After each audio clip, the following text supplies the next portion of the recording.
Hello students, आज आपके सामने एक टॉपिक ला रहा हूं।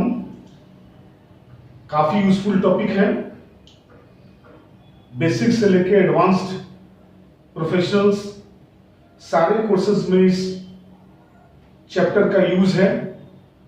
चैप्टर का नाम है डेप्रिशिएशन। डेप्रिशिएशन मीन्स ह्रास। कॉमर्स की लैंग्वेज में इसे हम डेप्रिशिएशन या ह्रास कह लेते हैं। जनरल लैंग्वेज में इसको हम कह सकते हैं घिसावट, जिससे हम लोग डेली रूबरू होते हैं।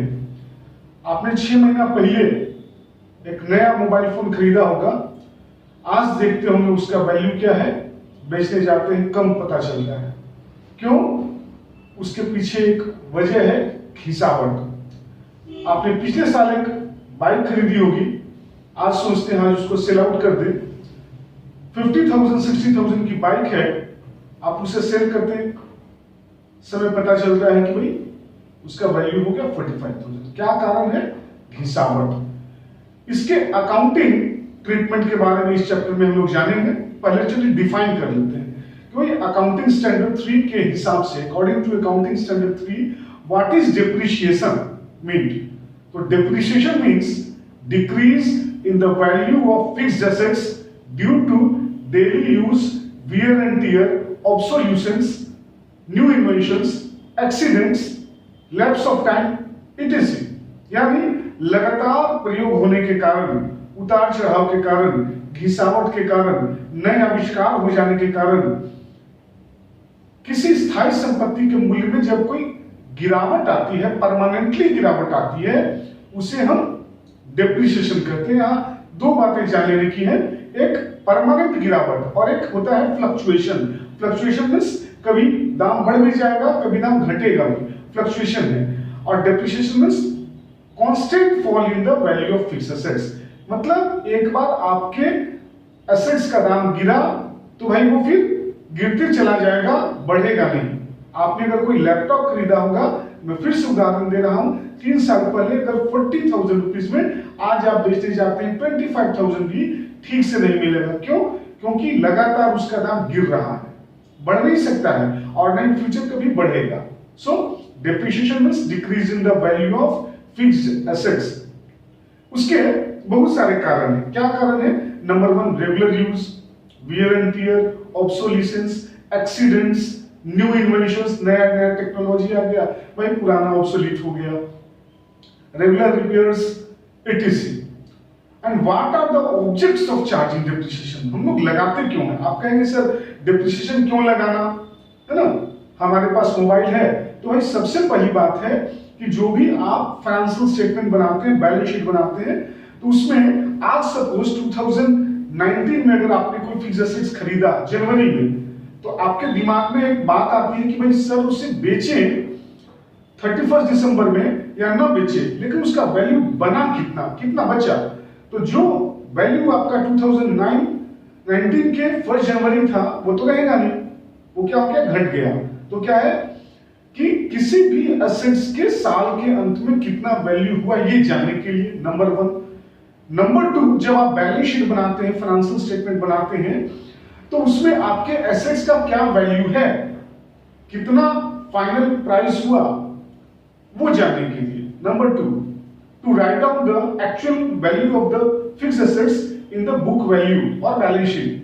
Third, to know the estimated life of assets. कोई आप अगर संपत्ति देखते हैं तो भाई उसका एक जीवन काल होता है, 5 साल, 10 साल, 15 साल चलेगा, और ये 15 साल में उसका कितना घिसावट आया, कितना गिरावट आया, इसी से हम देखते हैं, उसका वैल्यू से।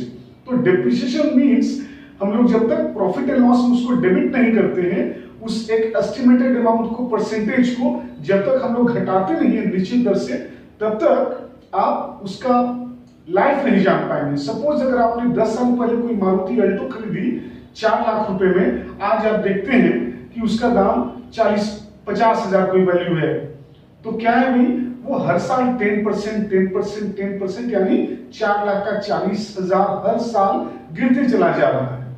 ठीक? To know the amount of profit और loss when the assets are to be sold, जब हम लोग एसेट्स को बेचते हैं तो उस समय हमें कितना प्रॉफिट हुआ, कितना लॉस हुआ, ये जानने के लिए भी हम लोग डेप्रिसिएशन चार्ज करते हैं। नेक्स्ट ऐसा भी है कि जब हम लोग प्रॉफिट एंड लॉस बनाते हैं, सब लोग जानते होंगे final accounts, trading and profit and loss account, तो प्रॉफिट एंड लॉस में जब तक आप actual amount of depreciation debit नहीं करते हैं प्रॉफिट एंड लॉस में, तब तक आपको क्या है भाई, एग्जैक्ट नेट प्रॉफिट का पता नहीं चलता है। ठीक है, मेथड्स भी बहुत सारे हैं।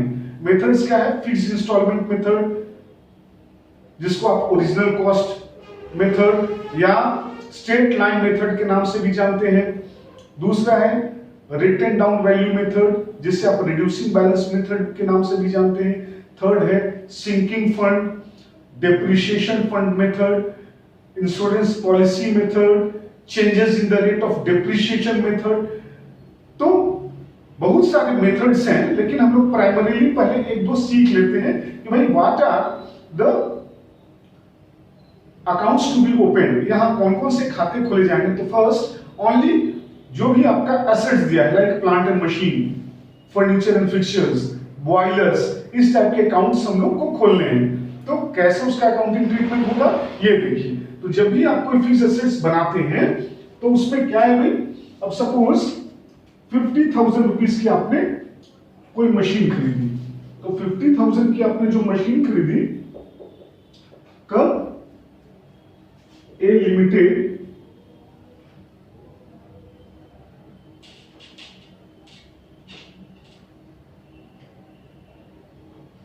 purchased a plant,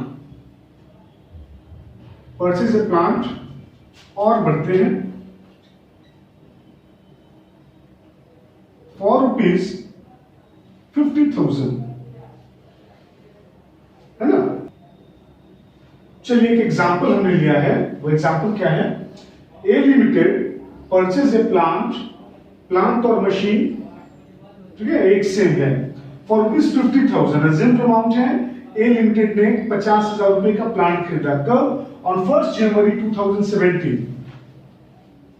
prepare plant account for 3 years, 3 साल के लिए प्लांट अकाउंट बनाना है, following fixed installment method, under fixed installment method if 10% depreciation is charge. Accounting treatment कौन सा लगाना है, फिक्स्ड इंस्टॉलमेंट मेथड का।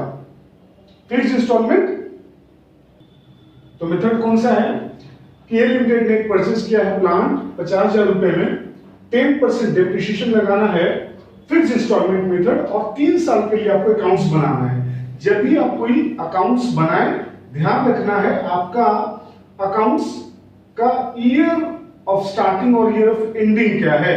इससे हमें पहला बेनिफिट मिलेगा कि भाई अकाउंट्स करेक्ट होगा।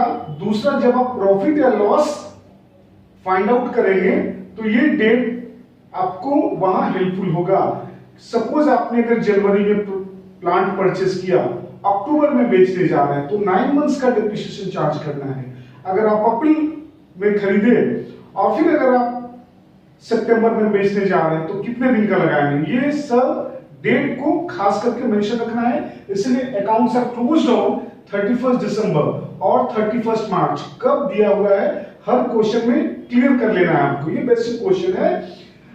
तो फर्स्ट केस का मैं सॉल्व कर रहा हूं कि plant account amount 1 January 2017 to bank क्या है भाई, 50,000 में प्लांट खरीदा, 50,000 में प्लांट खरीदे तो to bank journal entry clear होगा, मशीन अकाउंट डेबिट या प्लांट और machine account debit to bank. और जैसे ही डेप्रिसिएशन चार्ज करते हैं तो एंट्री होगा बाय डेप्रिसिएशन, उसके लिए एंट्री से इंस्पायर्ड हो जाइए। First entry plant account debit to bank, plant account debit 50,000 to bank, तो plant account debit to bank हो गया। Second entry will be depreciation account debit to bank, depreciation account debit, ये short में depreciation है, तो 50,000 का 10%, 50,000 का 10% 5,000, ये ध्यान देना है। कब लगा रहे हैं, दिसंबर में, तो बाय डेप्रिसिएशन 5,000, तो 50,000 से 5,000 को डिडक्ट करेंगे तो बैलेंस सीडी कितना निकला 45,000। सेकेंड ईयर 1 जनवरी 2018 में ये हो गया to balance BD. To balance BD कितना? 45,000, 45,000। अगले साल फिर करेंगे by depreciation 10%। 10% it means the amount is, है ना, fixed under fixed installment method. जब आपका फिक्स्ड इंस्टॉलमेंट मेथड या ओरिजिनल कॉस्ट मेथड होगा तो अमाउंट हर साल फिक्स होगा। तो 50,000 के ही बेस अमाउंट पे चलना है। 50,000 का 10% 5,000 इस साल भी, तो 5,000। फिर 45,000 में से 5 गया, बचा कितना? Balance sheet 40,000। Third year to balance PD 1 जनवरी 2019 को 40,000 बाय डेप्रिसिएशन 10% यानी कि 5,000, बैलेंस शीट 35,000। मतलब आपने क्या देखा इस क्वेश्चन में कि 50,000 का जो मशीन था 3 साल लगातार डेप्रिसिएशन कटा, यानी 5,000 5,000 5,000, तीनों साल अमाउंट आपका फिक्स्ड है। क्यों फिक्स्ड है? क्योंकि हम लोगों ने फिक्स्ड इंस्टॉलमेंट मेथड को फॉलो किया है। और 50,000 का जो मशीन खरीदा उसका आज वैल्यू क्या हो गया? 35,000, यानी उसका वैल्यू बच गया कितना? 35,000।